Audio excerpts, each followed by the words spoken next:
नमस्कार, मैं शिवम रघुवंशी।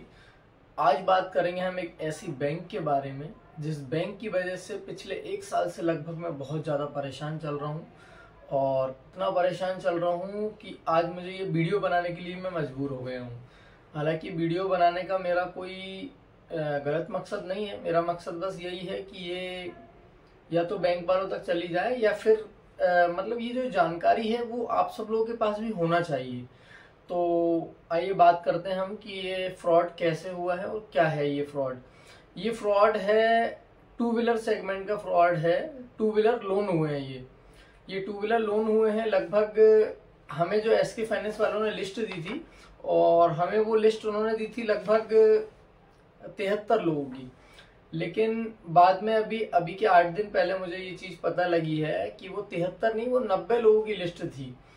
तो जैसा कि मैंने पहले ही बताया कि बैंक ने किया है ये फ्रॉड बैंक के कर्मचारियों के रूप में, क्योंकि बैंक खुद तो फ्रॉड करता नहीं है, तो कर्मचारी का इसमें इन्वॉल्वमेंट है।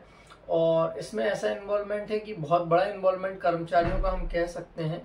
क्योंकि एक तो मेरी फर्म का अकाउंट चेंज हो जाना। मेरी फर्म का नाम है शिवम ऑटोमोबाइल, जो कि भोपाल विदिशा रोड दीवानगंज में टीवीएस का शोरूम हुआ करता था। उस शोरूम के ही नाम पर, मतलब शिवम ऑटोमोबाइल जो फर्म है उसके नाम पर एक अकाउंट को खुलवाया गया और बहुत ही शातिराना तरीके से उस अकाउंट को चेंज भी कर दिया गया बैंक में। जिसमें पहली चीज तो ये कि अकाउंट चेंज होने में मेरे साइन लगते हैं, मेरी सील लगती है, जो कि बैंक वालों ने ना मुझसे मांगे और ना ही मेरे से किसी प्रकार के कोई कॉल किया, और कॉल भी नहीं किया, मेल भी नहीं आया। इस टाइप से कुछ भी मुझे कंफर्म नहीं हुआ कहीं से भी कि मेरा अकाउंट चेंज हो रहा है या कुछ हो रहा है। ये बैंक वालों की अपनी इंटरनल सारी चीजें उन्होंने करके अकाउंट चेंज कर दिया, सब कुछ कर दिया। दूसरी बड़ी चीज ये कि वो अकाउंट सिर्फ शिवम ऑटोमोबाइल के नाम से है। उस जो अकाउंट है उसका प्रोपराइटर मैं नहीं हूँ। तो जो पैसा गया है वो थर्ड पार्टी अकाउंट में गया है। फिर भी बैंक द्वारा ब्लेम किया जा रहा है कि शिवम ऑटोमोबाइल के पास वो पैसा है और वो सारा जो पैसा है वो शिवम ऑटोमोबाइल से रिकवर करेंगे, ऐसा इन लोगों का कहना था पहले। हालांकि जब मैंने कुछ आवेदन वगैरह दिए, कंप्लेंट वगैरह करे, तो फिर ये इन लोगों का ये बयान बदल गया है। ये लोग कह रहे हैं हम कंप्लेंट करेंगे, ये करेंगे, वो करेंगे। लेकिन फरवरी 2024 से ये लोग कंप्लेंट करने का कह रहे हैं, लेकिन अभी तक एसके फाइनेंस ने कोई कंप्लेंट नहीं करी है और किसी प्रकार से कुछ भी लीगल एक्शन नहीं लिया है। क्योंकि इनके ही जो इंटरनल लोग हैं इसमें बैंक में, वो सारे लोग मिले हुए हैं। और मेरा मानना है कि रकम बहुत बड़ी है, 70 से 90 लाख रुपए के बीच का ये घोटाला है, जो कि सिर्फ एक जगह से है। ये मेरा अनुमान है कि ये सिर्फ एक जगह का नहीं है, घोटाला बहुत बड़ा है ये और भी जगह इन्होंने करा है। हालांकि बैंक इसका नाम ओपन नहीं कर रही है और मुझे भी इस बारे में बहुत ज्यादा जानकारी नहीं है, लेकिन मुझे जहां तक की जानकारी है तो ये घोटाला इन लोगों ने टू व्हीलर सेगमेंट में भी हुआ है, जेसीबी में भी हुआ है, कमर्शियल व्हीकल में भी हुआ है। मतलब ये बहुत बड़े लेवल पे घोटाला हुआ है। और अभी तक एसके फाइनेंस ने इसके मैटर में किसी प्रकार की कोई कंप्लेंट नहीं करी है। और मेरे को मतलब नहीं उससे कंप्लेंट हो या ना हो, मेरे को मतलब ये है कि मेरा निराकरण हो जाए। मार्केट में जो चीजें चल रही हैं कि ये जो फ्रॉड हुआ है शिवम ऑटोमोबाइल पे, इसमें कहीं ना कहीं मेरा भी इन्वॉल्वमेंट हो सकता है। इसलिए मैं चाहता हूं कि इसमें इन्वेस्टिगेशन हो और सब कुछ हो और मैं अपना शोरूम दोबारा ओपन कर पाऊं। क्योंकि अभी मैं अपना शोरूम दोबारा ओपन नहीं कर पा रहा हूं, क्योंकि दूसरी बैंकें मेरे साथ काम नहीं करना चाह रही हैं। और जिसके लिए मैं अपनी हर मुमकिन कोशिश कर रहा हूं कि मेरी जो शिकायत है वो दर्ज हो जाए। लेकिन मेरी शिकायत दर्ज करने का जो सिलसिला है वो मैं आपको बताता हूं मैंने कब से चालू किया है। हालांकि मैं तो फरवरी से ही एक्टिव हो गया था, लेकिन मार्च से मैं बराबर आवेदन दे रहा हूं थानों में और हर जगह, लेकिन किसी प्रकार से कोई सुनवाई नहीं है। क्योंकि मेरा मानना यह है कि बड़ी बैंक है, बड़ा घोटाला, बड़ा पैसा है, तो कहीं ना कहीं मेरा अनुमान ये कहता है कि थानों में पैसा फेंक दिया गया है। और जहां पैसा फेंक देते हैं वहां फिर किसी प्रकार की कोई सुनवाई नहीं होती है। तो इसमें मैंने जो पहला आवेदन दिया है वो मैंने दिया है 12 मार्च 2024 को, जो कि मैंने भोपाल कमिश्नर ऑफिस में आवेदन दिया है। पर उसकी किसी प्रकार से कोई सुनवाई नहीं हुई है।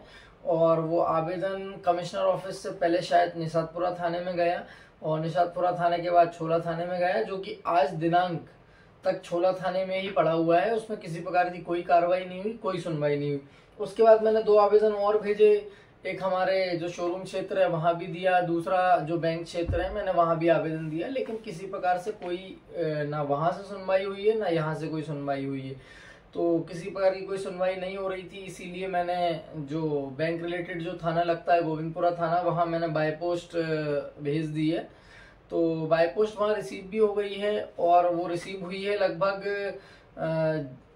जुलाई अगस्त में वो शायद रिसीव हो गई है। और अगस्त से अभी हम नवंबर में हैं, नवंबर दिनांक आज तक किसी प्रकार की कोई उस पर भी कार्रवाई नहीं हुई है। मेरे बयान हो गए हैं, सब कुछ हो गया है, लेकिन किसी प्रकार से कोई कार्रवाई नहीं हुई है, क्योंकि अगला बैंक बड़ा है, घोटाला बड़ा है, पैसा बड़ा फेंका गया होगा, ऐसा मेरा मानना है। अब दिया नहीं दिया, क्या हुआ क्या नहीं हुआ, वो मुझे नहीं पता है। बस इतना है कि इसमें पुलिस का जो इन्वॉल्वमेंट होना चाहिए इन केसों में, वैसा इन्वॉल्वमेंट नहीं है, क्योंकि यहाँ बात है बैंक की, बैंक बहुत बड़ी होती है। तो मैं आपको अपना आवेदन बताता हूँ कि मैंने किस प्रकार से आवेदन वहाँ दिया है थाने में, और उसमें क्या लिख के दिया है। पहले तो मैंने प्रति लिखा है श्रीमान थाना प्रभारी, और मैंने जैसा कि बताया मैंने 2-3 थानों में आवेदन दिया है, तो मैंने वैसा आवेदन दिया है। इसमें मैंने जो विषय डाला है वो मैंने क्लियर मेंशन करा है, अजय रजक एवं उसके साथियों द्वारा मुझ प्रार्थी के शोरूम की फर्जी इनवॉइस बनाकर मेरे साथ धोखाधड़ी किए जाने बाबत। अजय रजक जो बंदा है वो एसके फाइनेंस में ही सेल्स एग्जीक्यूटिव की पोस्ट पर था, जो कि मेरे शोरूम पर आता जाता रहता था, और वो गाड़ियां फाइनेंस करता था, और उसने पहले गाड़ियां फाइनेंस हमारे यहाँ से की भी हैं, जो कि हमारे पास डिसबर्समेंट भी बराबर आया और सब कुछ हुआ है। लेकिन उसके बाद जब मेरे द्वारा शोरूम बंद कर दिया गया किन्हीं कारणों से, पारिवारिक कुछ कारणों से शोरूम बंद कर दिया गया, जो कि दिसंबर 2022 मतलब 22 की दिवाली कहेंगे हम, शायद अक्टूबर में थी। तो अक्टूबर के बाद से मैंने वहां से शोरूम बंद कर दिया था, क्योंकि मैं कोई अदर डीलरशिप चाहता था, और थोड़ी सी मतलब सेलिंग कम थी, इसलिए मैंने कहा कि कुछ और करेंगे, कुछ और सोचते हैं। तो इसलिए मैं वो शोरूम को मैंने अस्थायी रूप से बंद कर दिया था। तो अस्थायी रूप से बंद करने के बाद उस शोरूम को जो अजय रजक है और जो इसके साथी हैं, इन लोगों ने इस शोरूम के मतलब नाम को जारी रखा, और जारी रखने के साथ साथ इस इतने बड़े फ्रॉड को अंजाम दिया। और इस इतने बड़े फ्रॉड को अंजाम दिया ये अजय रजक और इनके 2-4 साथियों की मिली भगत नहीं है, इसमें बहुत बड़ा मतलब ग्रुप होगा, बहुत बड़ा गैंग होगा। इसमें सीनियर से सीनियर और जूनियर से जूनियर सब लोग इसमें मिले होंगे, क्योंकि 2 व्हीलर का एक लॉगिन का प्रोसेस होता है, डिसबर्समेंट का प्रोसेस होता है, केस अप्रूव का प्रोसेस होता है, मतलब हर चीज़ का एक बहुत लंबा प्रोसेस होता है, जो कि 1-2 लोगों के बस की बात नहीं है। इसमें जयपुर से जो टेली कॉलिंग होती है, टेली वेरिफिकेशन होता है, वो जयपुर से भी हुआ होगा। तो इसमें मेरा अनुमान है कि जयपुर के भी कुछ लोग मिले हुए हैं, इसलिए इस केस को आज तक ये लोग आगे नहीं बढ़ा रहे हैं, और इसमें किसी प्रकार की कोई सुनवाई नहीं है। तो आइए अब हम बात करते हैं कि इसमें मैंने आगे किस प्रकार से क्या लिखा है। तो महोदय, उपयुक्त विषय निवेदन इस प्रकार है कि मैं प्रार्थी शिवम रघुवंशी, साथ में मेरे पिताजी का नाम, और मैंने अपना एड्रेस लिखा है। इसमें मैंने लिखा है, मेरे द्वारा दिनांक 23/4/2021 को एक ऑटोमोबाइल शोरूम टीवीएस कंपनी का 2 व्हीलर का वाहनों का दुकान क्रमांक 123 नियर जैन मंदिर, भोपाल विदिशा रोड में प्रारंभ किया था। उक्त शोरूम में टीवीएस की जो 2 पहिया गाड़ियां हैं उनकी सर्विस और सेल का हम काम करते थे। मेरे द्वारा अपने शोरूम में 2 पहिया वाहन नगद एवं फाइनेंस के माध्यम से अलग अलग तरीके से गाड़ियों को बेचा जाता था। महोदय जी, अजय रजक जो कि एसके फाइनेंस कंपनी का एजेंट था तथा मेरे शोरूम पर 2 पहिया वाहन फाइनेंस करवाने या कराने के सिलसिले में आता जाता रहता था। अब मैं सेकंड पन्ने पे इस पे लिखता हूँ, श्रीमान जी, नवंबर 2022 से मेरे द्वारा शोरूम के उपयुक्त स्थान में स्थानांतरण किया गया और साथ ही साथ दुकान क्रमांक 1 और 2 नियर दाल मिल, भोपाल विदिशा रोड, दीवानगंज, मध्य प्रदेश में खोला गया। क्योंकि उक्त स्थान पर वाहनों की अधिक सेल नहीं हो पा रही थी, जिससे शोरूम का किराया व अन्य खर्चे नहीं निकल पा रहे थे, इसलिए मैंने शोरूम की जो जगह चेंज कर दी। श्रीमान जी, निवेदन है कि 24/2/2024 को मेरे पास एसके फाइनेंस के एक अधिकारी संदीप पाल जी का फोन आया, और उसके मतलब उनके द्वारा मुझे बताया गया और जानकारी मिली कि मेरी इनवॉइस लगाकर लगभग 75 गाड़ियां को फाइनेंस की है, जिनका रजिस्ट्रेशन नंबर अभी तक नहीं आया है, तो उक्त गाड़ियों के मतलब जो ग्राहक हैं मेरे द्वारा उक्त ऋण की किस्तें भी अदा नहीं की जा रही हैं। मतलब जो गाड़ियां बिकी हैं मेरे शोरूम से, जो कि वास्तविकता तो ये बिकी नहीं है, उनकी ना तो गाड़ियों का नंबर आया, ना ही उनकी अब किस्तें जमा हो रही हैं। इसलिए संदीप पाल जी ने मुझे फ़ोन करा। अच्छा, इससे पहले 1 साल हो गया मुझे गाड़ी बेचे हुए, ये ऑन पेपर के हिसाब से ना संदीप पाल जी का फ़ोन आया, ना इनके ब्रांच से कोई छोटे या फिर किसी बड़े अधिकारी का मेरे पास फ़ोन आया। आप समझ रहे हो, 1 साल हो गया भाई, किसी डीलर से संपर्क ही नहीं किया। तो मैंने उनसे बोला संबंध में मुझे किसी प्रकार की कोई जानकारी नहीं है, मैं ब्रांच आके मिलता हूँ आपसे। ब्रांच में जाके मिला। अच्छा, अपन इसमें बात करते हैं अपन आवेदन में।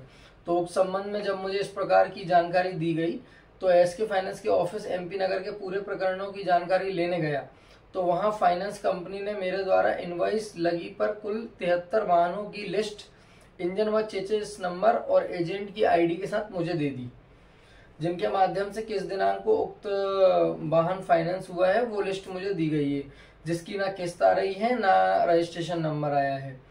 जिसका अवलोकन करने पर मेरे संज्ञान में ये आया कि 22/10/2022 के बाद कोई वाहन मैंने एसके फाइनेंस से विक्रय ही नहीं किया है, तो और ना ही मेरे खाते में किसी प्रकार की कोई वाहन की राशि आई है, ना राशि आई ना फाइनेंस किया। तो मतलब ये बहुत बड़ा एक मतलब बोले कि संगठित क्या बोलेंगे ग्रुप वाले एक अपराध है, वो अपराध है महोदय जी। तब मुझे जानकारी प्राप्त हुई कि एसके फाइनेंस में कार्य करने वाले ब्रांच मैनेजर हिमांशु श्रीवास्तव, अजय रजक एवं उनके अन्य साथी शुभम मालवीय, प्रकाश सिरोनिया, पलाश गोयल, किशन कुशवाहा, मोहम्मद यासीन के द्वारा कुल 70 वाहन मेरी कंपनी से फर्जी इनवॉइस बिल बनाते हुए वाहन फाइनेंस किए गए हैं, जिसकी फाइनेंस की राशि बिना वेरिफिकेशन कि किसी और खाते में भेज दी गई है। भाई बैंक इतनी बड़ी गलती कैसे कर सकता है कि बिना किसी वेरिफिकेशन के किसी थर्ड पार्टी या किसी दूसरे अकाउंट में पैसा भेज दिया, और वो भी मुझसे बिना पूछे। क्योंकि हमारी जो रियल फाइल होती है, रियल फाइल भी ये लोग ऐसे नहीं भेजते हैं, रियल फाइल में भी बहुत ज्यादा वेरिफिकेशन करते हैं। तो ये तो सारी की सारी फर्जी थी। उसके बाद भी सारी फाइलें डिसबर्स हो गई, और डिसबर्स होने के 1 साल बाद एसके फाइनेंस की नींद खुली, जो उन्होंने मुझसे संपर्क करा और ऐसा संपर्क करा कि मेरा शोरूम बंद हो गया, सब कुछ बंद हो गया है। बस मैं तो यही चाहता हूँ कि इस पर कार्रवाई हो, और एसके फाइनेंस तक अगर ये वीडियो पहुंच जाए तो बहुत अच्छी बात है। एसके फाइनेंस डायरेक्ट मुझसे संपर्क कर ले, और हम लोग जो है कि इसका निराकरण निकाल लेंगे कि कैसे करके क्या करना है, और ये सब कुछ मेरा समाधान हो जाए तो मैं अपना शोरूम दोबारा खोल सकूँ।